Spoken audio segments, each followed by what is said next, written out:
You're checking this out because you're hungry, you're motivated, and you just started or want to start your own business.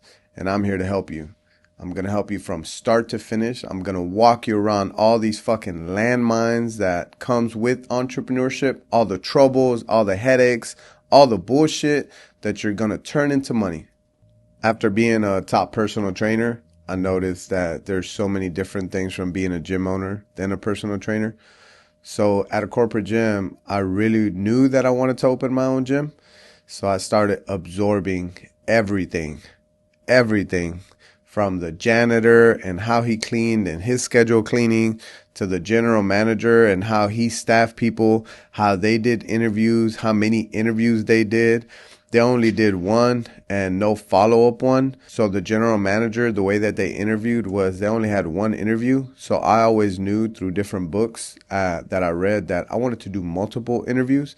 I wanted to make sure that people understood that we were clear, that we had a clarity in what was expected of the job description. I wanted to understand how we paid people and that they knew how they got paid. The clearer the job description, the better that they would do their job. So from the general manager to the fitness manager to the personal trainer to the front desk person, the smoothie shop person, I wanted to understand all the roles and all the tasks of everyone on staff at the gym. Why? Because I knew that everybody played a different role. Every role had a different level of leadership, and I needed to be in each category and understand all of those levels. Obviously, I also noticed that the higher the pay, the higher the level. And a lot of times the people that sold, that were in sales, they made the most money. So I started really gravitating to the people that sold the best. Management sometimes didn't sell the best, but they hired the best salespeople. So even if you're not good at something, not great at something, you could be smart enough to hire people that are great at something if you're lacking that skill. So for me, I was a great salesperson without even selling. I was just genuine, transparent. I was likable. I now have learned that likability is a great skill as a salesperson, but growing up, I was just likable. So I think I had that in my favor already. I owned a gym and worked at a corporate gym for a small stint, which helped me really look to my left and look to my right and grab all the key points. And I really grabbed all the key factors that I needed to apply to my business. And in 2010, when I opened my first gym, is when I started putting a lot of things into place. There is a huge difference between getting a paycheck and betting on yourself completely and writing your own paychecks. There's a huge difference in the company paying for all the paper towels, hiring, firing, paying taxes versus me buying equipment, hiring a plumber, putting toilets in myself, fixing all the sanitizer stations. Everything was... There's a huge shift that has to be made from being an employee to an owner. And you have to understand that before you go into it. You have to understand that everything's going to be on you. So if you don't like responsibility, if you don't like stepping up, if you don't like having to do the necessary things to be successful, entrepreneurship and owning a business is not for you. If you love responsibility, if you love, educating people, if you love money, and not love money, if you love winning, because I think you have to love winning. Money is a byproduct of having winning skill sets. So being a great salesperson really helped me. When I opened my first gym in 2010, I feel that it was necessary. I was working 17 hours a day. I was training 17 hours a day as a single dad. My daughter would be at the gym all day long. My brother would help me put her in the bus and pick her up, but she was with us like all the time. I loved personal training because I got a different person every hour. So I was able to kind of interchange and have different conversations. So it wasn't so monotone. In banking and in the insurance business, it was so boring. Like 9 to 5s were so boring because I just did the exact same thing over and over and over again. In personal training, I was able to help people, help them feel better, help them work out, help them actually develop a skill, have different conversations, and with multiple different personalities, like different people. Every single day, I would learn something every single day. I felt that learning from people was such a huge blessing. Learning from my clients every single day, something new, it was such a huge blessing.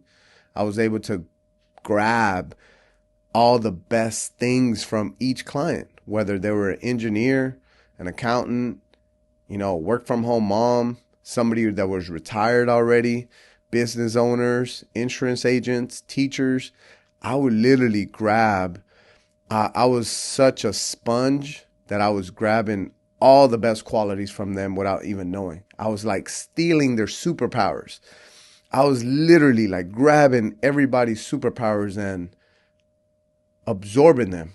And kind of like I was growing as I met more and more and more people, which is awesome. I think personal training and gym owning and being an entrepreneur, because you have so many different clients, it's such a education system in itself.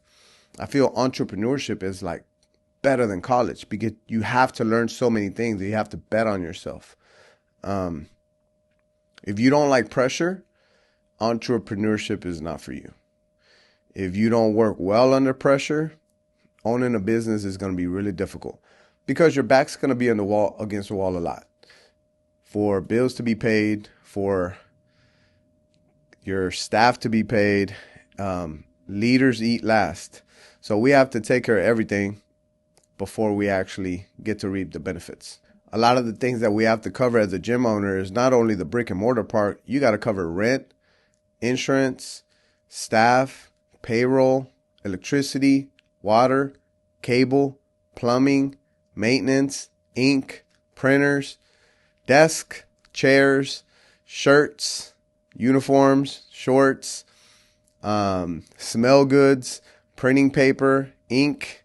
There's so many things that you have to cover as a business owner, but you have to have a clear target, a goal, a clear vision on what you want, because all these things, you have to track them, but you don't have to be on top of them so much as you have to be on top of growing, developing yourself, developing your skills.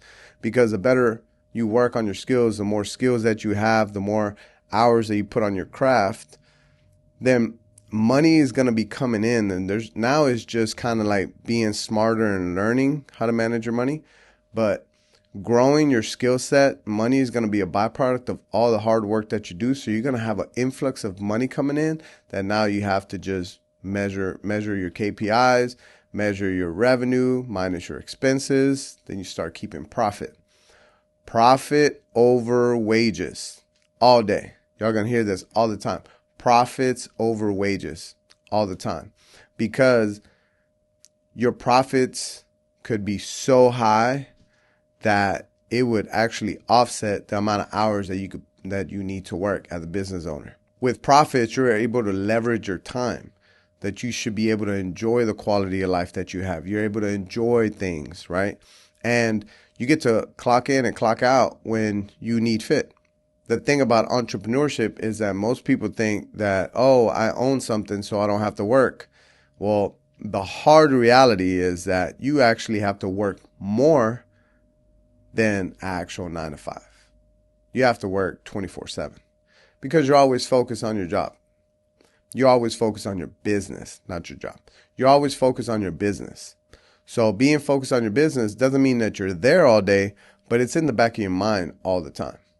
So the most successful entrepreneurs, it's kind of like their business is glued to them. It's already like they're oozing their business 24/7. Even if they're at dinner, anytime that I'm at dinner, I'm still making sure, like in the back of my head, like the business is going good. Are the leaders well taken care of? Is everything good, so that we don't have to fall off and, the business is still churning without you being there. You have to be able to have diversity. You have to be able to do multiple things at the same time. You got to be a multitasker, and you got to be able to handle pressure. There's so many things that are going to come at you. The toilet may be broken. One of your staff members may be sick, so you're going to have to cover their client. Another staff member may be going through a breakup or a divorce, so you have to make sure that you have emotional intelligence to deal with their inability to deal with things. And everybody's always looking at you. Like, all eyes are on you all the time. So don't be afraid of that. Make sure that you're ready to step up. I think winners always step up, even when it hurts, when it's hard, when it's difficult, when they don't feel like it, when they're sick, when their kids are sick, when you're broke, when you're rich. Always, you have to step up. I think it's a learned skill that just get back up. Just get back up. Just keep going. Just keep going.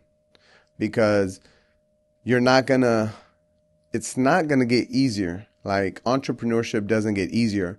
You get smarter, you get stronger, you get better, you get wiser, and all those things make entrepreneurship seem easier, but they just become more simple in order for you to be able to control them better. So, and also remember, control your controllables.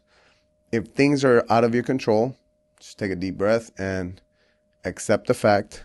Look at your KPIs, track your KPIs, put things into action that you could improve on.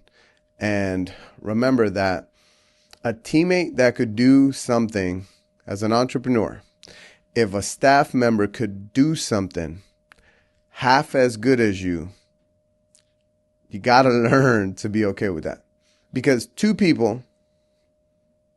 employees that do something half as good as you, they just took over your work. I'll say that again. I can have 2 trainers train my 10 clients. If they do half as good as me, I no longer have to train those 10 clients. So I bought my time through entrepreneurship.